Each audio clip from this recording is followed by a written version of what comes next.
Chanaba yaba maram pidana office kadabasing mathakta no work no pay apply twgadwri Paunin khol pauchena phongbani mapunga pau taminase Manipurda hojik tholiba irang asina maram oiraga tongan ba district singda attest tawriba lengaki official singda office karaktaba amadi duty tawbagi report piraktrabadi makhoina office kadaba matam adu tolop piba yaroi haina Manipur gi chief secretary Dr. Binit Joshina office memorandum ama thoktuna khangan khare Chief Secretary Binit Joshina thokiba office memorandum aduda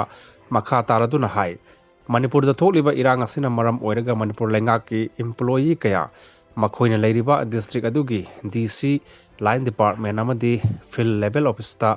attest tawduna mathau tawna ba khangan khare adubu attest tawkhraba employee kaya amadi hojiksu office ka daba amadi duty gi damakta report tawde haibagi pau phangle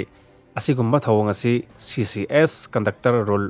1964 gi matung inna employee adugi mathakta action lawkat katabani hiram asigi matangda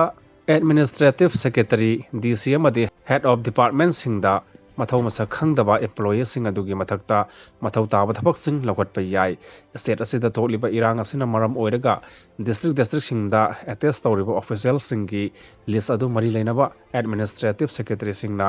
DC head of department amasung head of office singda khanghan gadabani loinana list adu Manipur lenga ki department of personnel gi joint secretary da so yahon gadabani Chanaba yaba maram pidana office kadabasing gi mathakta no work no pay apply tawgadabani hiramasigi matangda mari leinaba DC amadi head of official singda pau phauna duna employees sing adu office sang naina kahan gadabani hiramasiga mari leinana tha asigi tarahumde phawbagi manungda thabak lokhatpagi